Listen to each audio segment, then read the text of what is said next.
की टांडा कोतवाली में भीम आर्मी नेता का घोर अपमान, नीला गमछा देख भड़के टांडा एसएचओ, दी जाति सूचक गालियां। चंद्रशेखर आजाद पर अभद्र टिप्पणी के खिलाफ भीम आर्मी आक्रोशित। 20 अप्रैल को डाली आरटीआई, आखिर सिस्टम ने क्यों साधी चुप्पी। पीड़ित वाल्मीकि समाज को न्याय दिलाने पर मिली प्रताड़ना। यूपी के रामपुर के नया गांव रामनगर लतीफपुर में 17 मई की वो तारीख जब मामूली कहासुनी ने पूरे गांव में तनाव पैदा कर दिया। आमने सामने थे दो समुदाय, एक तरफ ठाकुर समाज तो दूसरी तरफ वाल्मीकि समाज। लेकिन पुलिस तंत्र का रवैया देखिए। आरोप है कि आते ही एक तरफा कार्रवाई की तलवार लटकी और वाल्मीकि समाज के राजेंद्र वाल्मीकि को पुलिस उठा कर ले गई। गरीब परिवार बेबस था, डरा हुआ था। घर की चौखट पर न्याय की उम्मीद दम तोड़ रही थी। बहन किरण और पिता कलवा की आंखों में सिर्फ आंसू थे। लेकिन जब रसूख के आगे कानून नतमस्तक दिखने लगा तब एंट्री हुई भीम आर्मी के जिला उपाध्यक्ष विकास सिंह की। इस युवा नेता ने न सिर्फ पीड़ित परिवार का हाथ थामा बल्कि अपनी सूझबूझ से कोतवाली के भीतर ही दोनों पक्षों को बैठाकर मामले का निपटारा करा दिया। विवाद खत्म हो चुका था, लेकिन खाकी के भीतर छिपा जातिवाद का बारूद अभी फटना बाकी था।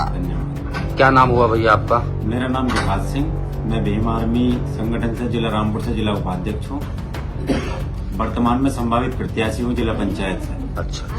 अच्छा ये 17/4 ये जो 17/4 की घटना है ये क्या घटना है, क्या प्रकरण है, पूरा मामला बताइए। देखिए मेरी पंचायत का मामला है ये। मेरी पंचायत का नाम है नया गांव रामनगर लतीफपुर, तहसील टांडा, डिस्ट्रिक्ट रामपुर, कोतवाली टांडा। ठीक है। देखिए दो समुदाय के वर्गों में लड़ाई हुई थी, एक ठाकुर समाज, एक वाल्मीकि समाज। ठीक है। जिसमें वाल्मीकि समाज के लोग मेरे घर पे आए, जिस लड़के को वाल्मीकि समाज में पुलिस उठा करके ले गई थी, उसकी बहन किरण, उसके पिताजी कल्लू सिंह। क्या प्रकरण था जो पुलिस उठा करके ले गई? देखिए एक जयंती, अम्बेडकर जयंती के लेकर उसको विवाद करा था ठाकुर समाज के लोगों ने। ठीक है। लेकिन हम लोगों ने जाकर शांतिपूर्ण तरीके से कोतवाली टांडा जाकर दोनों में समझौता करा दिया। समझौता किस प्रकरण को लेकर कराया? देखिए जयंती का मामला था कि वो वाल्मीकि समाज से हैं। ठीक है।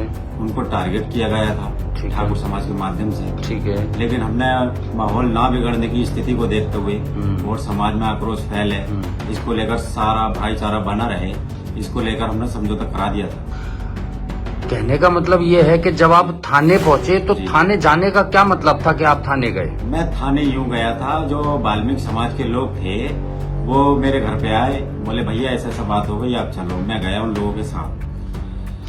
तो जब आप थाने गए तो आपका कोई जो आपके पास मदद मांगने आए थे उनका कोई भाई बहन या फिर कोई थाने बंद था? क्या मामला? वाल्मीकि समाज में राजेंद्र नाम का लड़का था, उसके पिता का नाम कल्लू सिंह। उसको पुलिस उठाकर ले गई थी राजेंद्र को। ठीक है। उसकी बहन और उसके पिता मेरे घर पर आए थे। अच्छा, जब आप थाने गए तब क्या हुआ? मैं थाने गया, मैंने फैसला करा दिया। कोतवाली टांडा के स्टाफ बोले भाई हम इसको लड़के को जब छोड़ेंगे, जो वाल्मीकि समाज का लड़का था, जब इंस्पेक्टर साहब आ जाएंगे। ठीक है। इंस्पेक्टर साहब सत्ता के नशे में दौड़ दबाव में उसके काम कर रहे थे। उस समय सुबह से शाम हो गई।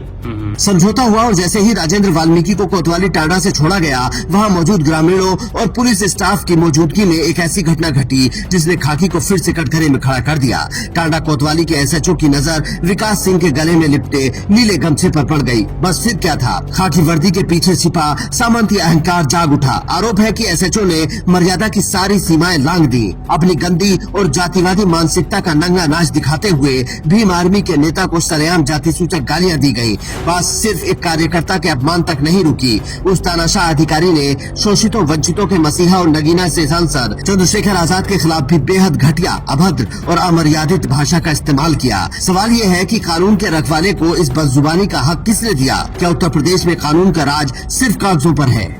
अच्छा, जब एसओ साहब ने विकास भाई को गालियां दी तो वहाँ और भी लोग मौजूद होंगे? शासन का दबाव, बहुत सारी पुलिस थी, शाम के समय होती है पुलिस। हाँ। वहाँ पर मौजूद थी। अच्छा, पूरा पुलिस फोर्स वहाँ मौजूद था थाने में उस समय? 5-6 बजे तक की बात है ये। 7-8 बजे तक सब इकट्ठी। गणना का समय होगा उस समय शायद। हाँ, तो विकास भाई को क्या गालियां दी कोतवाल साहब ने? क्या कहा विकास भाई से? चमार है, तू चमट्टा है, वो चंद्रशेखर है, वो क्या करेगा, बहुत उल्टा सीधा बोला। चंद्रशेखर भाई को भी गालियां दी जो नगीना सांसद हैं। हाँ, जी। क्या कहा उनको? बहुत उल्टा सीधा बोला कि वो भी चमारे तू भी चमारे, क्या कर लोगे तुम, हमारे दोनों मिलकर, ऐसा है वैसा, बहुत उल्टा सीधा बोला। और आगे मैं किसी को कुछ कह नहीं सकती, बहुत ज्यादा गलत बोला था उनके बारे में। अच्छा, कुछ बातें आप जो ऐसी हैं नहीं जो कह आपको कैमरे के सामने नहीं कहना चाहती। भीम आर्मी का ये युवा नेता न डरा न झुका। विकास सिंह ने गुंडागर्दी का जवाब बाबा साहेब के दिए कानून से देने की ठानी। तारीख याद रखिए 20 अप्रैल 2026। विकास सिंह ने जन सूचना अधिकारी यानी आरटीआई के तहत प्रशासन से इस बदसलूकी और घटना पर जवाब मांगा। नियम कहता है कि एक तय वक्त के अंदर दूध का दूध और पानी का पानी होना चाहिए था, लेकिन अफसोस खाकी के दाग धोने के बजाय रामपुर प्रशासन ने उस पर चुप्पी की चादर ओढ़ दी। आरटीआई की मियाद खत्म हो गई, कैलेंडर के पन्ने पलट गए, लेकिन भीम आर्मी के नेता को कोई जवाब नहीं मिला। ये सन्नाटा गवाही दे रहा है कि दाल में कुछ काला नहीं बल्कि पूरी दाल ही काली है। ये चुप्पी साफ इशारा कर रही है कि कहीं न कहीं दोषी पुलिस अधिकारी को बचाने की कोशिश की जा रही है। एक तरफ पीड़ित परिवार को न्याय दिलाने वाले नेता को अपमानित किया गया और दूसरी तरफ जब उन्होंने कानून के दायरे में रहकर जवाब मांगा तो उन्हें सिर्फ प्रशासनिक अनदेखी हाथ लगी। लेकिन प्रशासन को शायद ये नहीं पता कि ये नया भारत है जहाँ शोषित समाज अब जुल्म सहकर नहीं बैठता। भीम आर्मी के जिला उपाध्यक्ष विकास सिंह आज भी कानून के दायरे में रहकर जांच और न्याय की भीख नहीं बल्कि अपना हक मांग रहे हैं। विकास सिंह और भीम आर्मी संगठन ने साफ साफ लफ्जों में अल्टीमेटम दिया है कि अगर एसएचओ पर तुरंत सख्त कार्रवाई नहीं हुई, अगर वाल्मीकि समाज और उनके नेताओं को सम्मान नहीं मिला तो फिर अंजाम भुगतने के लिए तैयार रहिए। एक ऐसा शांतिपूर्ण लेकिन ऐतिहासिक आंदोलन खड़ा होगा जिसकी गूंज लखनऊ से लेकर दिल्ली के गलियारों तक सुनाई देगी। अब फैसला प्रशासन को करना है कि न्याय देना है या फिर भीम आर्मी के इस बवंडर का सामना करना है। Bureau report, India news.